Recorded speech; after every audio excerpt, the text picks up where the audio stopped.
देखिए, मैं बहुत सारी बातें कल की तो नहीं करूंगा। प्रियांशु जी ने बहुत सारे चीजों को कवर किया है। मैं जो कहने का प्रयास कर रहा हूँ वो ये, कल उज्जवल पाटनी जी ने एक बहुत ही शानदार बात बताई। एक क्या, वो सारी शानदार बात थी, लेकिन उसमें से एक जो महत्वपूर्ण बात थी वो मैं चाहूंगा कि आपके बीच शेयर करूं। उन्होंने कहा कि देखिए, मैं बाई प्रोफेशन एक डॉक्टर भी रहा हूँ। कई सालों का, 10-15 सालों का मेरा प्रैक्टिस रहा है। पैसे में कमा रहा था। इसके बावजूद मैं एक मोटिवेशनल स्पीकर के रूप में, और बहुत 7 किताबों को उन्होंने लिखा है, उसके ऑथर है वो। बहुत सारे अच्छे अच्छे इंडस्ट्रियलिस्ट को, इंटरप्रेन्योर को वो ट्रेनिंग देते हैं। डायरेक्ट सेलिंग के भी बहुत सारे कंपनियों को उन्होंने ट्रेन किया है। उनका जो असेसमेंट है, देखिए, एक अनुभवी व्यक्ति जब कुछ बोलता है, जब सक्षम व्यक्ति, एक सफल व्यक्ति जब कुछ बोलता है, तो उसकी बातों को थोड़ा समझने की जरूरत है हम लोगों को। उन्होंने कहा कि देखिए, अगले 5 साल तक, मैं गारंटी के साथ कह सकता हूं इस बात को, कि अगले 5 साल तक 2 सेक्टर बहुत तेजी से आगे बढ़ेगा। और उसमें जो पहला सेक्टर है वो है हेल्थ और वेलनेस का। और ये जो अभी कोरोना का जो दौर अभी आया, आके गया नहीं है, मैं तो ये नहीं कहूंगा कि चला गया, लेकिन ये जो दौर है बहुत बड़े अवसर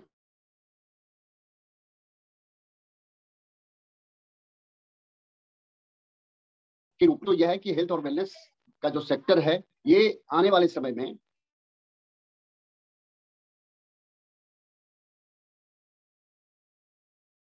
ज्यादा है।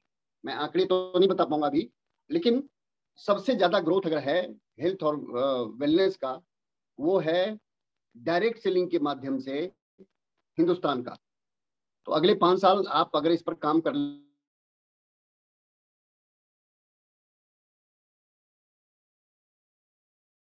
एक बहुत ही ट्रस्टेड ब्रांड है, तो आप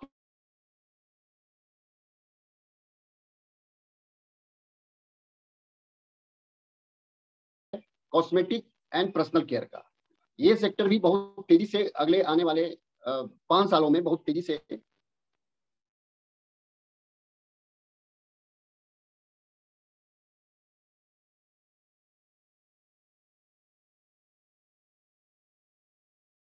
बहुत ही सच्चाई के साथ उन्होंने एक्सेप्ट किया कि मैं चूंकि बाई प्रोफेशन डॉक्टर भी रहा हूं, तो मुझे मेडिकल फील्ड का भी थोड़ा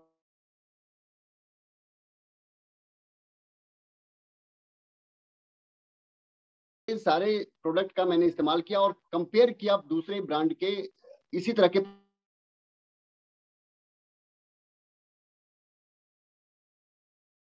प्रोडक्ट आपके पास है और पॉजिटिव ब्रांड है। इसको लेकर के अगर कोई भी व्यक्ति आगे बढ़ेगा, तो अगले आने वाले 5 साल में जितना मर्जी चाहे वो पैसा कमा सकता है।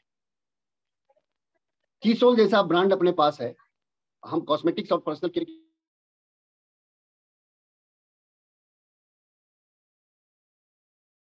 डायरेक्ट सेलर हैं। और जब एक ट्रेडिशनल बिजनेस वाला कोई दुकान खोलता है, तो ऐसा नहीं,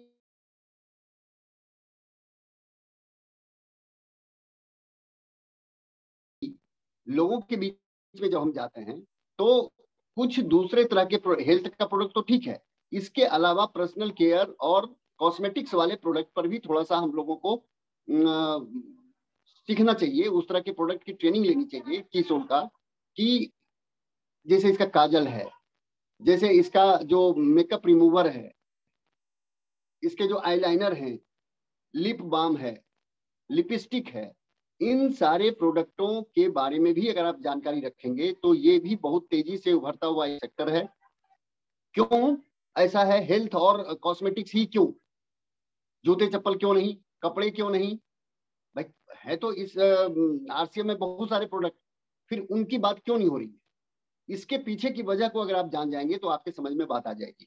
अभी पूरे विश्व में हिंदुस्तान युवाओं का देश है। सबसे ज्यादा युवा कहाँ रहते हैं? यंग जनरेशन जिसको बोलते हैं, वो हिंदुस्तान। और बहुत बड़ा मार्केट है विदेशियों के लिए हिंदुस्तान। एक तो आबादी, और वो भी आबादी जो है वो संरचनात्मक आबादी है। यहाँ के लोग काम करके पैसा कमाना चाहते हैं, बिना काम के कोई भी पैसा कमाना नहीं चाहता है। ये अलग बात है कि हम लोगों से जब मिलते हैं, तो वो ये चाहते हैं कि बिना काम किए हुए हमारा बिजनेस बढ़ जाए, इनकम आने लग जाए। ये होता उन्हीं के साथ है जो लोग डायरेक्ट सेलिंग को अच्छे तरीके से नहीं समझते हैं, गहराई से नहीं समझते हैं। तो मैं बात आपसे कर रहा था कि ये दोनों सेक्टर इसलिए क्योंकि एक तो बहुत बड़ी आबादी है, दूसरा युवाओं का देश है ये, और युवा कोई भी नहीं चाहता है, भाई मैं भी नहीं चाहता हूं कि हमारे आंखों पर चश्मा लगे, मैं भी नहीं चाहता हूं कि झुर्रियां पड़ जाए गालों में और उम्र के हिसाब से। कोई महिला भी नहीं चाहती है कि वो उम्र के पहले वो मतलब बुढ़ापा दिखने लगे उसके चेहरे पर, उसके शरीर पर।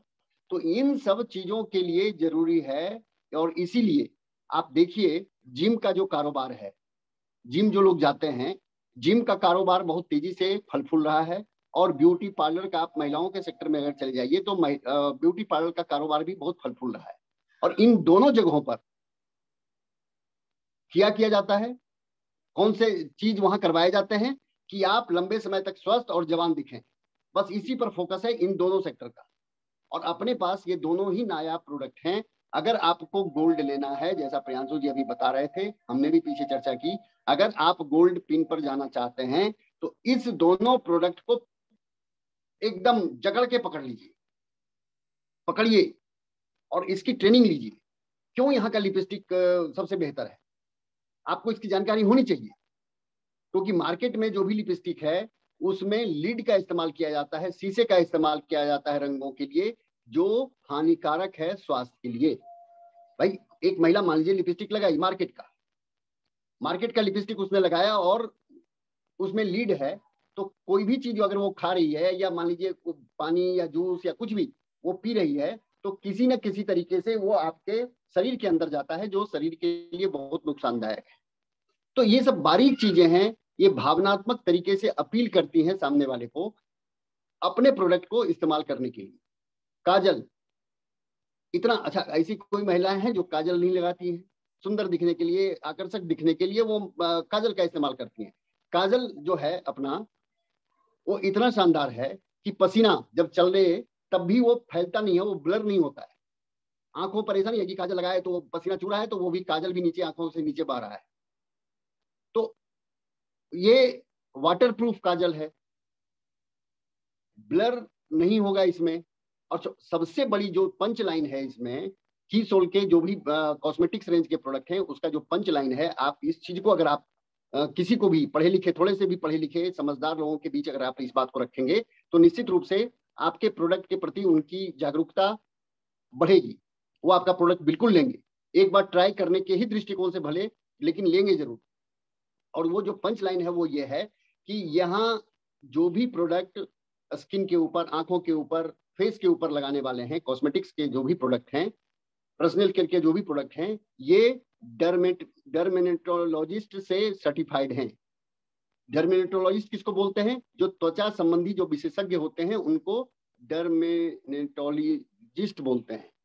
डर्मिस का मतलब होता है त्वचा, स्किन, उसी से ये बना है। तो जैसे कार्डियोलॉजिस्ट बोलते हैं किसको? हृदय संबंधी जो बीमारियों को देखता है जो डॉक्टर, उसको कार्डियोलॉजिस्ट बोलते हैं। ऑर्थोपेडिशियन किसको बोलते हैं? जो हड्डियों के विशेषज्ञ होते हैं। उसी तरीके से त्वचा रोग के जो विशेषज्ञ होते हैं उनको बोलते हैं डर्मेटोलॉजिस्ट। डर्मिस का मतलब होता है त्वचा। तो आपको ये बात, जो भी एमआर हैं या जो मेडिकल प्रोफेशन से लोग हैं उनको ये पता है पहले से, जो नहीं जानते हैं उस चीज को समझ लीजिए। उससे सर्टिफाइड करवाया हुआ, उससे टेस्टेड करवाया हुआ ये सारा प्रोडक्ट है आपके पास। इसके कोई साइड इफेक्ट्स आपको नहीं होंगे। आप काजल लगा लीजिए, आप सिंदूर लगा लीजिए, आप लिपस्टिक लगा लीजिए, आप लिप बाम लगा लीजिए, तो बहुत सारे प्रोडक्ट हैं। इस प्रोडक्ट को लेके आगे बढ़िए, गोल्ड आपके हाथों में आएगा। हेल्थ के जो भी प्रोडक्ट हैं, और इतना शानदार इसका रेंज है हेल्थ का कि जो बच्चा अभी जन्मा ही नहीं, जो अभी धरती पर आया ही नहीं, उससे लेकर के मरणासन्न व्यक्ति तक के प्रोडक्ट अपने पास हैं। मरणासन का मतलब जो बेड पर पड़ा हुआ है, बीमार है, लाचार है, उस तरह के प्रोडक्ट अपने पास हैं। मतलब समझिए जो आया नहीं अभी, उसके लिए भी प्रोडक्ट है डीएचए जैसा, और जो मरणासन है S5 के जैसा, उसके पास अपने पास भी उस तरह का प्रोडक्ट है। तो अब आपको इसमें समझना है कि किस व्यक्ति को कौन से प्रोडक्ट प्रिस्क्राइब करने हैं, देने हैं। क्योंकि हम यहाँ पर हेल्थ एडवाइजर भी हैं, अपने आप को एक हेल्थ एडवाइजर भी समझिए।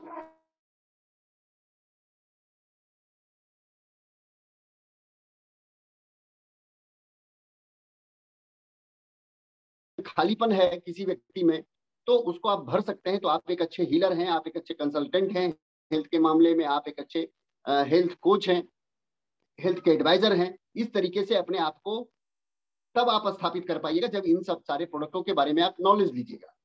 न्यूट्रिशन की कमी हर व्यक्ति के शरीर में है, प्रोटीन की कमी हर व्यक्ति के शरीर में है।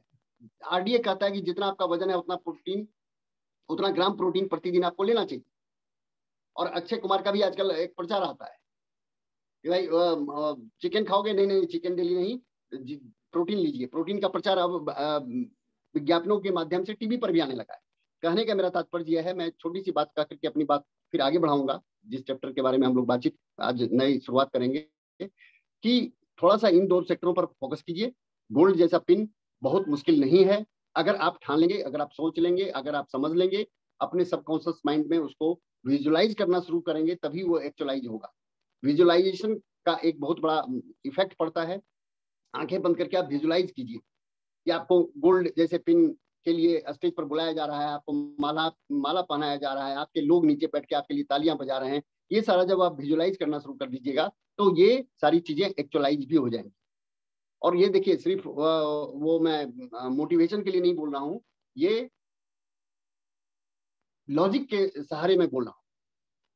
और जिस दिन से न्यूट्रीचार्ज ने अपना ट्रेनिंग देना शुरू किया, उस समय से जब से मेरी बात समझ में आ गई कि न्यूट्रिशन पर काम करना चाहिए, न्यूट्रीचार्ज पर काम करना चाहिए, उस दिन से मैंने न्यूट्रीचार्ज की ट्रेनिंग लेना शुरू किया। इसके बहुत सारी किताबों को पढ़ना शुरू किया। न्यूट्रीचार्ज की किसी भी ट्रेनिंग को कपिल कपूर की खास करके मैं छोड़ता नहीं हूँ, चाहे वो बायोइज की बात हो, चाहे वो S5 की बातचीत हो। तो कहने का मेरा तात्पर्य है कि आप इस पर बहुत बेहतर काम कर सकते हैं। गामा ओरिजिनल अपने आप में एक बहुत ही शानदार प्रोडक्ट है, इस पर आप बहुत अच्छा काम कर सकते हैं। लेकिन पूरी जानकारी जब तक आप लेंगे नहीं, तब तक ये सारे काम आप कर नहीं पाएंगे। इसलिए आप टीचेबल बनिए, आप कोचेबल बनिए। कोचेबल बनने का मतलब है कोच देना नहीं, कोच लेना। एक कोच से जब आप कोच लेते हैं तो आप कोचेबल बनते हैं। एक टीचर से जब आप पढ़ते हैं तो आप टीचेबल बनते हैं, मतलब पढ़ने लायक बनते हैं। तो इस तरह की भावना, इस तरह के की सोच आपको इस इंडस्ट्री में बहुत आगे तक लेके जाने वाली है। इसलिए इसके ऊपर फोकस बिल्कुल कीजिए, क्योंकि यही 2 इंडस्ट्री ये इंडस्ट्री तो आगे जाएगी ही। इस इंडस्ट्री के ये जो 2 सेगमेंट हैं, cosmetics and personal care, health and nutrition वाला जो है, वेलनेस वाला जो है प्रोडक्ट, तो इस पर काम कीजिए। बहुत सारे अपने हेल्थ ओरिएंटेड प्रोडक्ट हैं। सिर्फ मैं न्यूट्रीचार्ज की बात नहीं कर रहा हूँ। न्यूट्रीचार्ज है, उसमें गामा ओरिजिनल है, उसमें एलोवेरा है, जूस है अपने पास, गिलोय तुलसी है अपने पास, स्क्रंच के बहुत सारे हैं, गुड डॉट के बहुत सारे हैं। ये सारे हेल्थ ओरिएंटेड प्रोडक्ट हैं। सिर्फ हम न्यूट्रीचार्ज की बात नहीं कर रहे हैं। न्यूट्रीचार्ज तो है ही अपने आप में मतलब अनबीटेबल, लेकिन इसके अलावा भी गुड डॉट सीरीज के जितने भी सारे प्रोडक्ट हैं वो बहुत ही शानदार हैं। तो इन सारे प्रोडक्टों के ऊपर थोड़ा सा काम करने की जरूरत है, लोगों को जागरूक करने की जरूरत है, लोगों को समझाने की जरूरत है।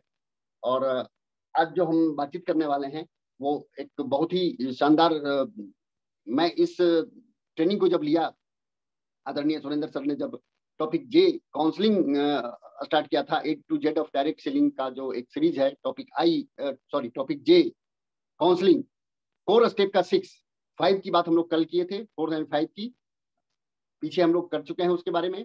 ये कोर स्टेप 6 हमने बताया था आपसे, चर्चा हम लोगों ने की थी कि बेसिक, कोर और कार्डिनल।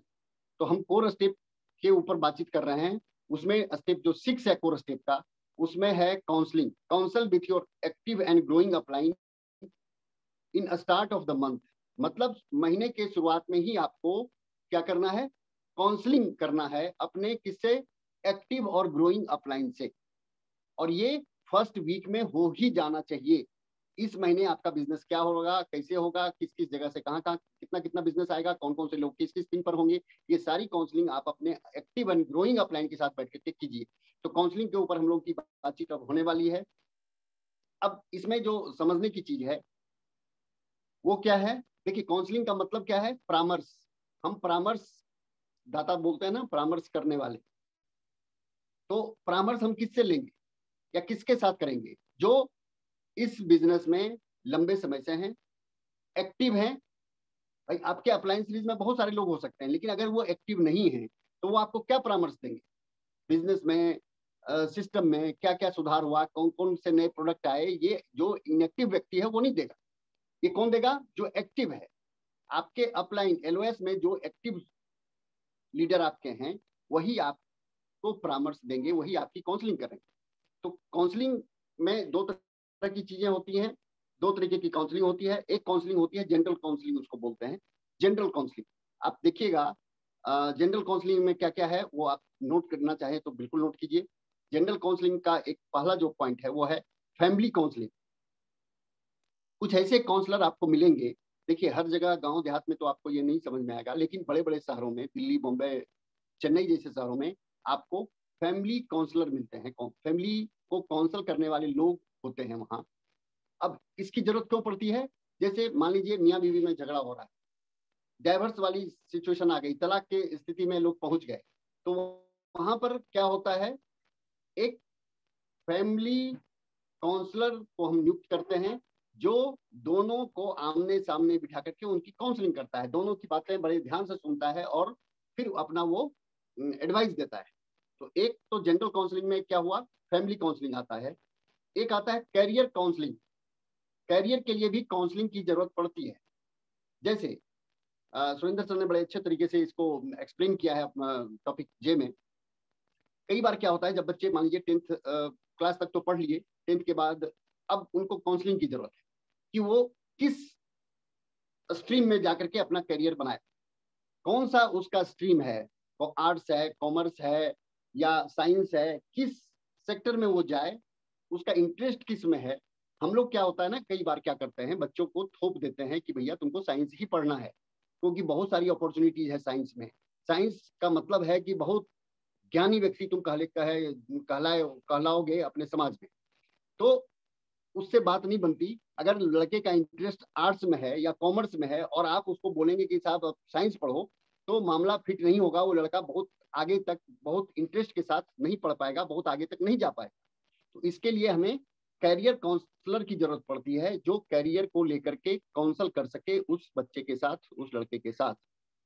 तो 10th या +2 के बाद सुरेंद्र सर ने भी कैरियर काउंसलर को खोजा, नेट पर इधर उधर आपको मिल जाएंगे बहुत सारे, और उसके साथ अपने बेटे की जब उन्होंने काउंसलिंग करवाई तो फिर एक रोड मैप बना कि हाँ साहब ये इस स्ट्रीम में बहुत आगे तक जाएगा। क्योंकि जो काउंसलर होते हैं वो बहुत तरह के क्वेश्चन पूछते हैं और उससे वो पता लगाते हैं कि इस लड़के का इंटरेस्ट किस सेक्टर में ज्यादा है।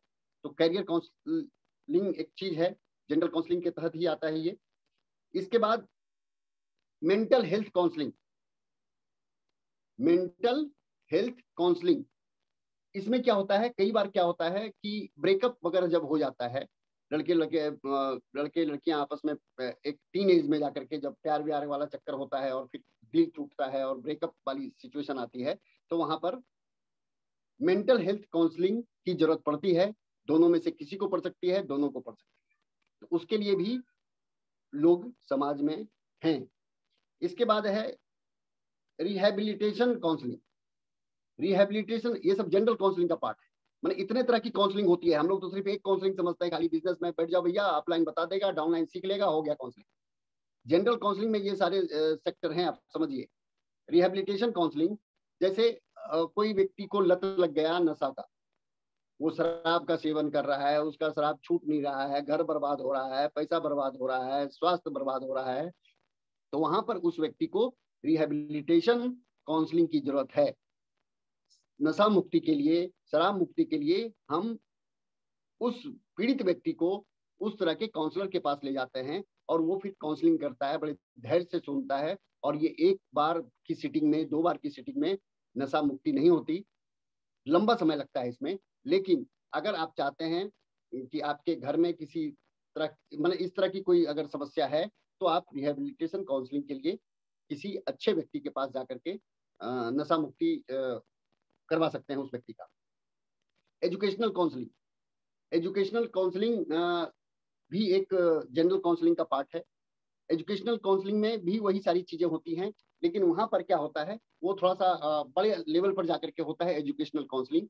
कि जैसे मान लीजिए ग्रेजुएशन किसने कर लिया, अब ग्रेजुएशन करने के बाद उसको क्या करना चाहिए, उसको कमीशन की तैयारी करनी चाहिए या उसको अपना कोई जॉब ढूंढना चाहिए या उसको आगे की पढ़ाई जारी रखनी चाहिए। तो इसके लिए एजुकेशनल काउंसलिंग की जरूरत पड़ती है। जहां ये देखिए, जो कैरियर काउंसलिंग एक अलग चीज है और एजुकेशनल काउंसलिंग एक अलग चीज है।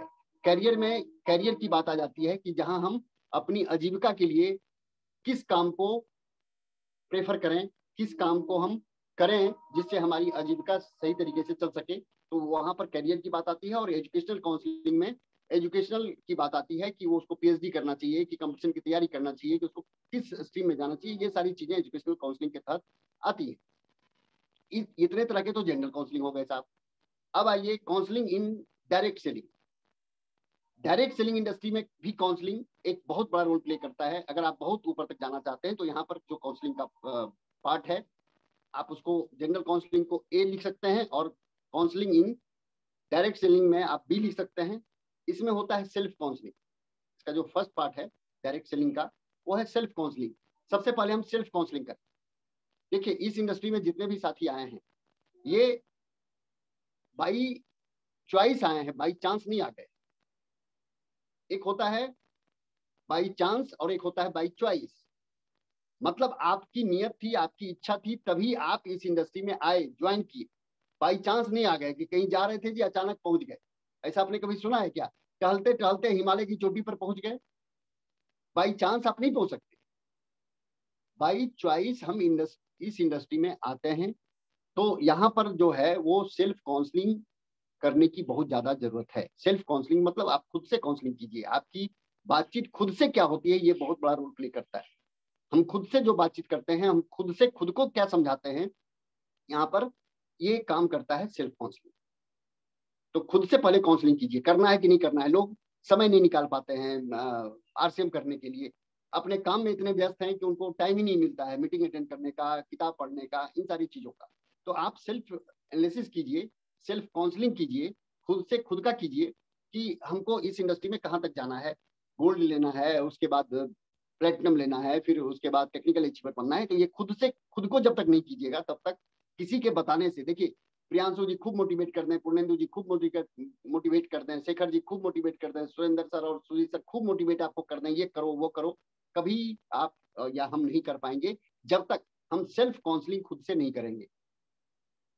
हमको क्या चाहिए, इसके ऊपर बहुत संजीदगी से समझने की जरूरत है।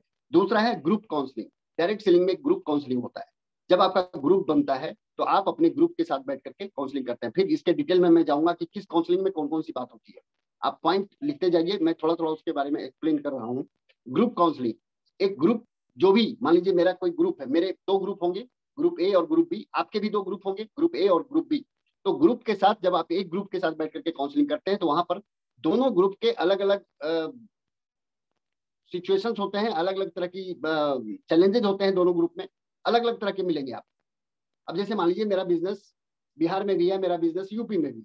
तो बिहार में जो मेरा बिजनेस है वहां पर अलग तरह के चैलेंजेस हैं, और यूपी में जो बिजनेस है वहां अलग तरह के चैलेंजेस हैं। तो दोनों तरह के चैलेंजेसों को डील करने के लिए हमें ग्रुप के साथ अलग से काउंसलिंग करनी होगी। इस चीज को समझना है। इसके बाद एक काउंसलिंग होता है पिन अचीवर्स काउंसलिंग, जहां हम सिर्फ पिन अचीवर्स के साथ काउंसलिंग करते हैं। वहां पर जनरल नए डिस्ट्रीब्यूटर की एंट्री नहीं होती है, वहां पर सिर्फ पिन अचीवर होते हैं, स्टार एंड अबव। या बड़े लेवल की काउंसलिंग जैसे सुरेंद्र सर जो करते हैं वो एमराल्ड एंड अबव की करते हैं, सुजीत सर करते हैं वो टेक्निकल अचीवर्स एंड अबव की करते हैं, मतलब पर्ल एंड अबव की। तो आपको ये बात समझनी पड़ेगी कि इस तरह की काउंसलिंग में कौन कौन सी बातें होती हैं, क्या क्या होता है, किस किस तरह की ट्रेनिंग दी जाती है, कौन कौन सी बातें की जाती है। ये सारी बातें आगे आएंगी आपको। इसके बाद होता है एक डेप्थ काउंसलिंग। डेप्थ काउंसलिंग में एक बहुत ही शानदार चीज है डेप्थ काउंसलिंग। डेप्थ काउंसलिंग में हम डेप्थ के लोगों को बुलाते हैं, उनके साथ हम काउंसलिंग करते हैं और उसको हम मोटिवेट करते हैं, उसको हम बताते हैं कि आपके इस बिजनेस के करने से आपके जीवन में ऊपर वाले का क्या होगा उससे मतलब नहीं है। हम डेप्थ के हिसाब से उस चीज को करते हैं और उसमें बहुत शानदार टेक्निक है। वो टेक्निक की चर्चा मैं आगे करूंगा और इस टेक्निक का इस्तेमाल सुरेंद्र सर और सुजीत सर बहुत शानदार तरीके से करते हैं। वो टेक्निक बहुत ही शानदार है। तो डेप्थ काउंसलिंग, क्योंकि डेप्थ जो है ना, जड़, ये सबसे महत्वपूर्ण है। और मैंने पीछे भी बातचीत में आपको बताया था कि जो जड़ होता है वो अदृश्य होता है, वो दिखता नहीं है। बाकी सारी चीजें दिखती हैं, जड़ दिखता नहीं है। और जो व्यक्ति जड़ में पानी डालता है, जड़ में न्यूट्रिशन और उस तरह के न्यूट्रिशन वाले खाद डालता है, वही पेड़ बहुत तेजी से और बहुत आगे बढ़ करके फलता फूलता और अपना रूप बृहद लेता है। तो डेप्थ काउंसलिंग बहुत इंपॉर्टेंट है डायरेक्ट सेलिंग में। डेप्थ अगर आपका मजबूत हो गया तो आप ऊपर में जितनी मर्जी बड़ी इमारत खड़ी कर लीजिए, लेकिन डेप्थ आपका कमजोर है ना, तो आप चाह करके भी बहुत बड़ी और मजबूत इमारत खड़ी नहीं कर सकते। तो डेप्थ के ऊपर बहुत ज्यादा फोकस करने की जरूरत है। वहां हम काउंसलिंग करते हैं। किस तरह की काउंसलिंग होती है वो आगे हम लोग डिस्कस करेंगे। पर्सनल काउंसलिंग एक होता है जहां हम पर्सनली, मान लीजिए हम बहुत डिमोटिवेट हो रहे हैं, हम बहुत हतोत्साहित हो रहे हैं, लंबे समय से लगे हुए हैं इस बिजनेस में और हमारा बिजनेस ग्रो नहीं कर रहा है, तो उस समय में हमें एक काउंसलिंग की जरूरत होती है अपने एक्टिव और इफेक्टिव ग्रोइंग अपलाइन से, कि वो हमें मोटिवेट करे, वो हमारे विजन को और थोड़ा सा क्लियर करे, हमारे अंदर एक प्रेरणा, एक उमंग, एक उत्साह जगाए कि हम काम करना शुरू कर दें। तो इस तरह की जो काउंसलिंग होती है इसको पर्सनल काउंसलिंग बोलते हैं, वहां मैन टू मैन काउंसलिंग होती है। तो इस तरह के काउंसलिंग की जो प्रकार हैं, ये दो प्रकार हो गए, एक तो जनरल काउंसलिंग और एक डायरेक्ट सेलिंग में counselling. Counselling is an opportunity, ये एक अवसर है। काउंसलिंग क्या है? ये एक अवसर है। इस अवसर को हमें समझने की जरूरत है। और इसके बारे में उन्होंने, जो सुरेंद्र सर ने चर्चा की थी, विजन ऑफ डायरेक्ट सेलिंग का एक बहुत लंबा उनका टॉपिक था, विजन ऑफ डायरेक्ट सेलिंग। उसमें डायरेक्ट सेलिंग के विजन पर ही उन्होंने बात की थी कि डायरेक्ट सेलिंग का विजन क्या है, क्यों हमें डायरेक्ट सेलिंग करना चाहिए। डायरेक्ट सेलिंग आने वाले समय का सबसे बड़ा उद्योग बनने वाला है, व्यापार बनने वाला है। तो उसमें उन्होंने 14वें पॉइंट में एक टॉपिक लिया था, life time free life coach. Life time free life coach मतलब आप ये समझिए कि आप जब क्रिकेट खेलते हैं तो आपको सिर्फ क्रिकेट के कोच की जरूरत पड़ती है जो क्रिकेट आपको अच्छे से खेलना सिखाए। लेकिन इस इंडस्ट्री में जब आप काउंसलिंग करते हैं अपने एक्टिव और ग्रोइंग अपलाइन के साथ, तो यहाँ पर life time free life coach आपको मिल जाते हैं फ्री में। आप किसी भी जगह कोचिंग लेने जाइए, अरे स्टूडेंट भी कोचिंग में जाता है ना सर, तो वहां पर पैसे पे करने पड़ते हैं। लेकिन यहाँ पर सबसे शानदार बात यह है कि आपको फ्री लाइफ टाइम कोच मिल जाते हैं। आप इसकी गहराई को समझिए। तो ये एक अवसर है, इसको हाथ से मत जाने दीजिए।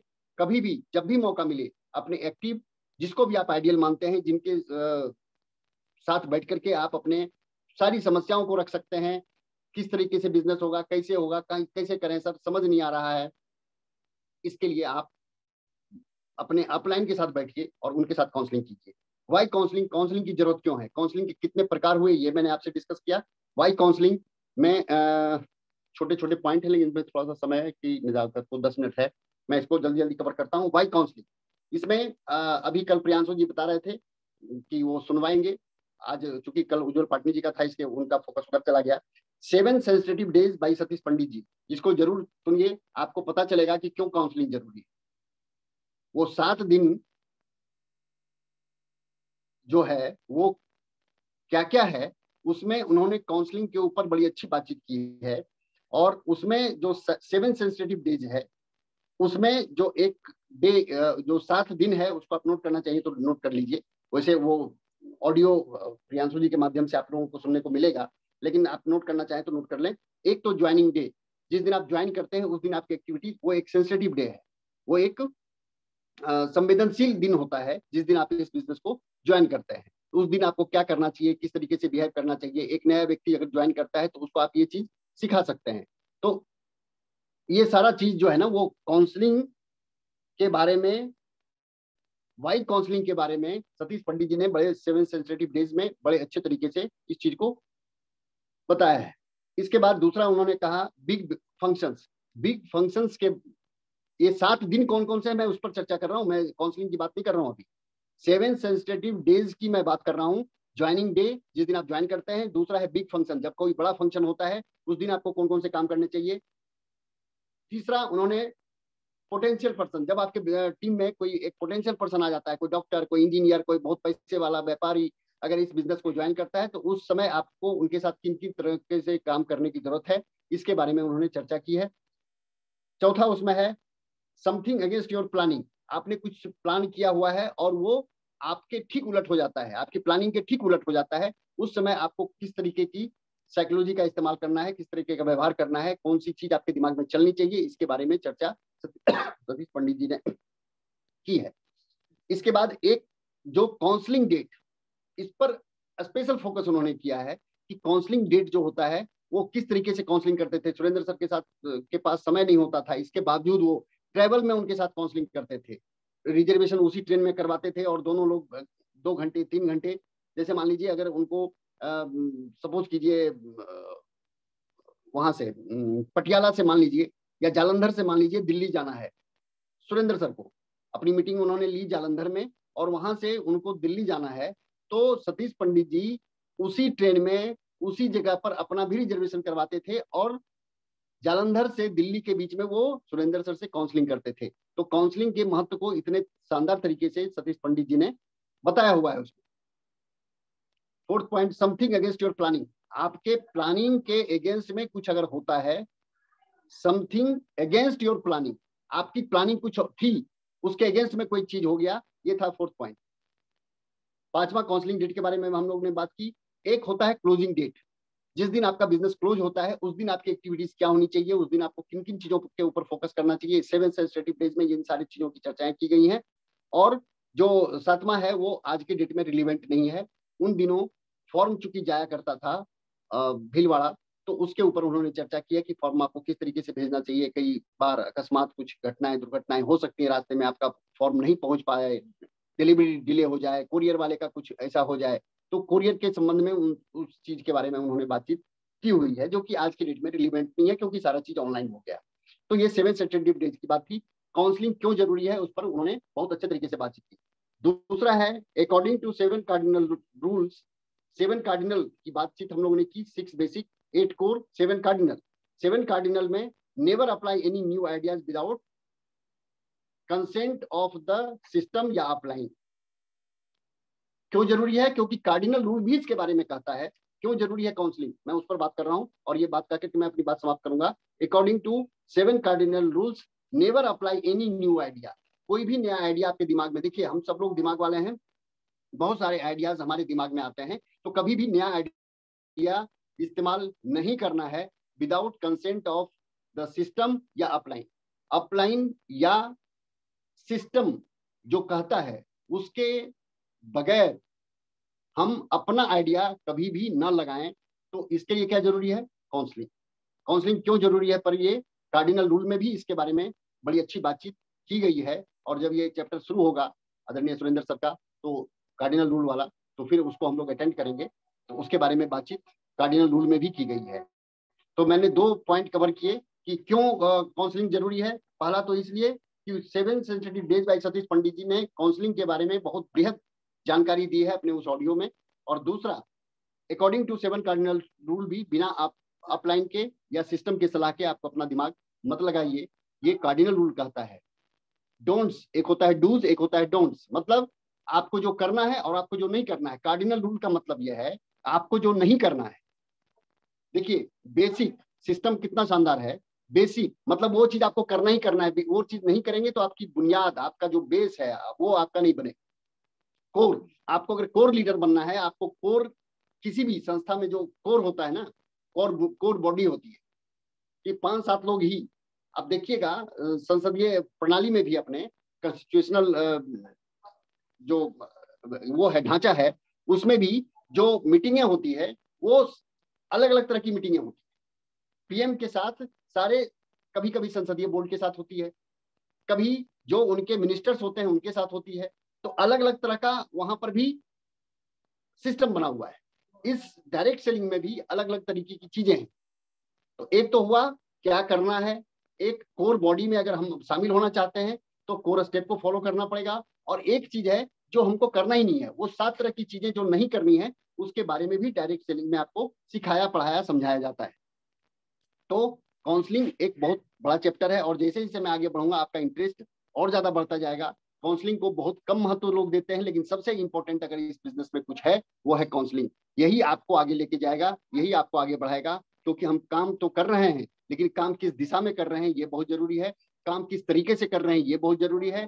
कम एफर्ट्स में हम बहुत अच्छे रिजल्ट्स कैसे ले लें ये बहुत जरूरी है। इसको बोलते हैं लिवरेजिंग, एक टर्म उसका आता है लिवरेजिंग। तो लिवरेजिंग वाला जो कॉन्सेप्ट है वो तभी होगा जब हम अपलाइन के साथ काउंसलिंग करेंगे।